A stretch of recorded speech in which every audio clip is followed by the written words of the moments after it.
Welcome back to Sledgehammer Horror, guys. I am Ken Sledge, and let's talk horror. Today, I am going to be doing my movie review on Gremlins 2, The New Batch. Before we get started with that, I do want to let everybody know, obviously there are spoilers, so if you haven't seen it, please go check the movie out, as well as happy holidays to everybody that's watching. This year has been so much fun for me. It's been my first year, and I couldn't ask for anything else. So thank you guys so much for watching. I hope I get your continued support, and I hope we grow in 2021. I hope everybody's having a very safe and happy holiday. Well, let's get to the review. The movie starts with a goofy Bugs Bunny, Daffy Duck, Warner Brothers intro that cuts right into New York City, and we actually see a group of suits walk into Mr. Wing's, telling him that Daniel Clamp wants to buy this store. They have a VCR and a TV, and they go in there and they play a video of him wanting to buy it. Obviously, Mr. Wing turns it down, and the suits walk out saying, "Did you hear his cough? He doesn't have that much time left." This is where we see Gizmo, our little dude, and he starts watching Rambo in an actually pretty funny scene. So, obviously, Mr. Wing ends up passing away. We fast forward ahead 6 weeks. He's died, and Gizmo's heartbroken in the shop. We see the cranes coming down, the wrecking balls coming down, tearing the shop up. Gizmo runs out of there, and it's actually it doesn't look very good. The effects don't hold up, as you can see. This is a scene that kind of took me back when I was watching it. We actually see Gizmo get taken by a creep named Lewis. He sees him, he takes him. We now cut to Billy and Kate from part one. They're walking to their new job at Clamp Industries. When they get there, you see Grandpa Fred. And he calls himself Grandpa Fred. His name's Fred. He's like a vampire wannabe. He's like your little Dracula late night horror talk show host. And he's talking about how he wants a real job. This isn't something he wanted to do. He would really like to continue doing something with a little bit more meaning to it. So now we cut to the Splice of Life, which is up on the 5th floor. It's like an animal testing facility ran by Dr. Catheter. Yes, that's his name, Dr. Catheter. He's the head doctor here. He goes to Lewis the Creep, who is actually a twin. It's not a twin, but it's a clone. You have Lewis, and he's cloned himself. And they show Dr. Catheter Gizmo, and they show him his amazing dance moves that I can't play the music here, but you can see Gizmo really is cutting a rug, which we all know and understand that he loves that. They then decide they're going to do a bunch of experiments on Gizmo. They tell him they're going to cut him open. At this point, Billy hears a delivery guy whistling the Gizmo theme. I don't know what you want to call it. Tells him he heard it in the lab up on 51. Billy goes up there. He finds Gizmo, takes him. And I got to say, Gizmo is just so damn cute. I love this scene. He's so cute when him and Billy run back into each other. Daniel Clamp comes to the office. He loves Billy's drawing that he did for the Chinese setup that he's going to do. So his boss, Marla, Billy's boss, tells him that he has to go out to dinner with her that night. They go out. She starts making moves on him. He's not into it at all, so he ends up leaving. He asks Kate to go to the shop and get Gizmo. She goes up there, but unfortunately, we had a... Well, first off, he reminds her of the rules. No sunlight, no water, no feeding after midnight. Unfortunately, there's a janitor here, and he's trying to fix a drinking fountain, and he, unfortunately, does not know the rules. So when the drinking fountain goes haywire, our little Gizmo gets wet, and this is where we start to see the new Gremlins being born, created out of Gizmo getting wet. Gremlins are just popping off everywhere at this point. So now the Gremlins actually lock Gizmo in a vent, and they start terrorizing the office. Kate's the Gremlin that she thinks is Gizmo. Obviously, he's trapped in the vent, so it's not him. Billy gets home and realizes right away this is not Gizmo. They go to leave to go back to the office when the Futtermen show up from part one. But Billy and Kate tell him, you can't stay tonight. They're fumigating the building. They're getting rid of all the bugs and rats and mice. So the Futtermen say they'll go stay at a motel. Billy and Kate head back to the building. And now we see that it's just the Gremlins have made their way into an ice cream shop, and they're eating the ice cream. And Billy gets arrested, actually, at this scene because he goes down to the water main to try to shut the water off so the Gremlins can't get wet.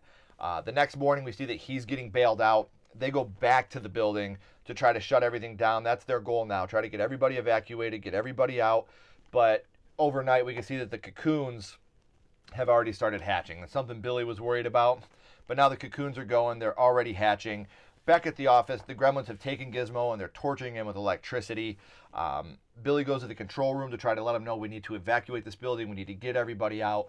They all start teasing him and laughing at him until a gremlin pops up through the control board and starts attacking him. I do want to point out, though, at this point, a guy does make a good point. He asks, what happened if a gremlin is on a plane and it's going through time zones? When would it know that it's eating after midnight? So I really do like that they tackled that in this movie because that's a really good thing to talk about. We don't get an answer, obviously, but it's still something really cool to think about. Now we cut back to a cooking show in the building, and the Gremlins pop out of the pot and they're terrorizing this cooking show, and they put all the metal in the microwave, which obviously causes an explosion. The smoke hits the smoke alarms, the sprinklers start going off, and Gremlins everywhere are getting soaking wet. So now we cut to Kate. She's getting terrorized in an elevator, and Mr. Clamp up on the upstairs, he kills a gremlin inside of a paper shredder, which is pretty graphic but pretty sweet at the same time. Another cool thing about this scene right here, though, actually, a gremlin got into the electricity, and it goes and tries to shoot out at them, but they grab it in the phone and they put it on hold. So you have a gremlin on hold at this point in the phone, all electrified. Remember that, it's going to come back in handy later. So now we cut down to Leonard Maltin, and this to me is one of the worst parts. This is where the movie really starts to go downhill for me. Leonard Maltin is given a bad review of the first Gremlins, and then Gremlins pop up from behind him and start attacking him. And he's like, oh, never mind, it was a 10. It was a little bit too meta for me. And I love meta, don't get me wrong, but we cut back to the splice of life. And one of the Gremlins eats a vegetable medley, and tomatoes and vegetables start sprouting out of his face.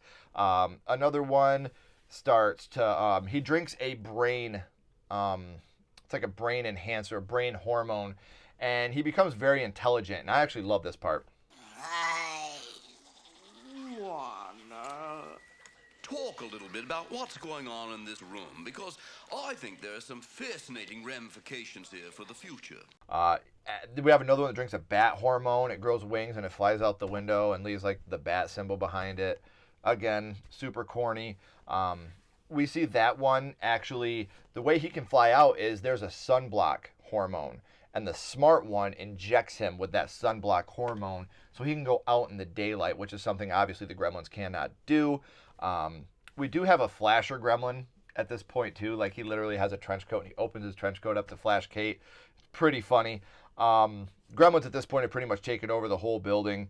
The Bat Gremlin attacks Murray from the first movie out in New York City. Murray ends up covering him in cement, and he flies up and he becomes a gargoyle up on the church. And it actually is a pretty cool looking scene. Okay, so now we cut back to the building. The Gremlins are still wreaking havoc, but this is where they literally ruin this film. You cut to a movie theater and you see people watching Gremlins 2, and the Gremlins are in the control booth and they start destroying everything, and the movie shuts off. This woman and her daughter walk out, and they walk by an usher, and they're like, oh, this is so much worse than the first one, and she's not lying. Now the usher goes back into the theater and literally finds Hulk Hogan, and Hulk Hogan stands up and gives a long speech about, you better start this movie, brother. People want their warm popcorn and their cold drinks. Brother, brother, brother, brother, brother, brother, brother, brother. So the Gremlins obviously get scared of Hulk Hogan, and the movie starts back up. I wish I was joking about that part, but I'm really not. Grandpa Fred watches a news report and sees that they don't have any news on the inside. So he goes and he grabs this guy that's been walking around with a camera and takes him and gives him a video camera, tells him to start filming so they can do a live feed out so everybody can see what's going on. Gremlins are drinking potions and just being crazy, using guns, shooting each other. Gizmo actually gets free. Mr. Clamp at this point is really pissed because he didn't want the news getting out that this was going on. And obviously, you know, Grandpa Fred is not live streaming, I'm sorry, but you know, he's got a live feed out to the world and they're all seeing what's going on. So Billy comes up with this idea to set the clocks ahead 3 hours. And Mr. Clamp's going to go outside and cover the window so the Gremlins think it's nighttime. At this point, we cut to one of the best training montages of all time.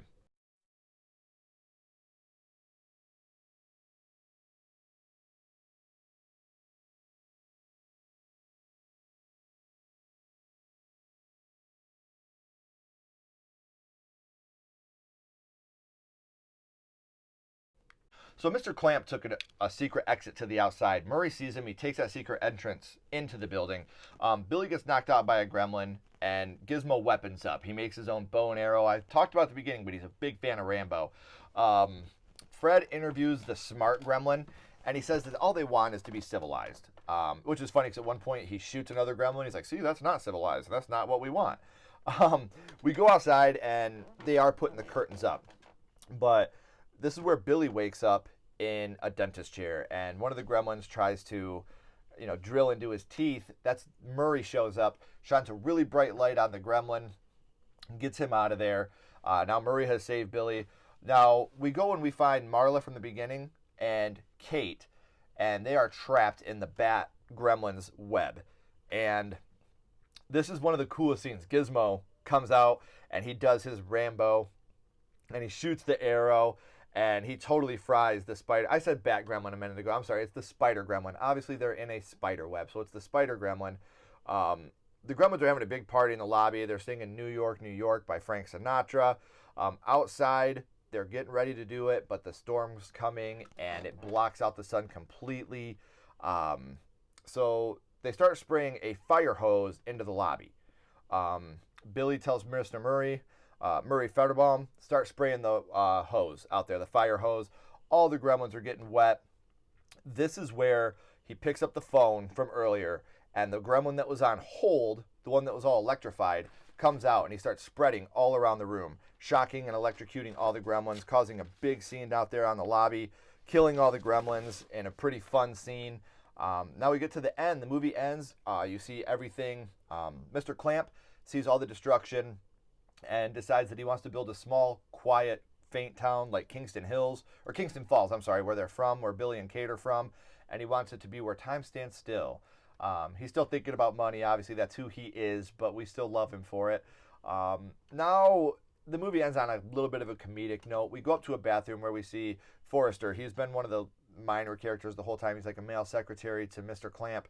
He's in the bathroom with the female gremlin, and she's kissing him and loving all over him, and she's in a wedding dress now, so they're insinuating marriage at the end. So it is a pretty funny ending. But my review overall, when I was young, I loved this movie, and rewatching it, it is a lot of fun. The movie's fun, but I don't like when movies take themselves too serious, but I also don't like it when a movie like this goes too comedic. The first Gremlins, I think, is a masterpiece. I actually gave that 3 3/4 skulls out of 5. This one falls at about 2 1/4. Very strong first act, but the comedy in this one is more making fun of itself than it is being genuinely funny, and that's not something I was really looking for. I am very much excited for the Gremlins animated series that's coming out on Netflix here soon, so that's something I think we could all look forward to. But like I said, I'll give this one 2 1/4 skulls out of 5. Thank you guys for watching. I hope you enjoyed it. As I said at the beginning, I wish you guys the happiest of holidays. I wish you the best of health and the safest 2021. Please, guys, let's get rid of this. Let's get out and start doing cons again. Let's all start getting out there again. As soon as this virus is gone, we're starting to take steps in the right direction. So, as always, guys, keep talking horror, stay what you are, and we'll see you guys soon.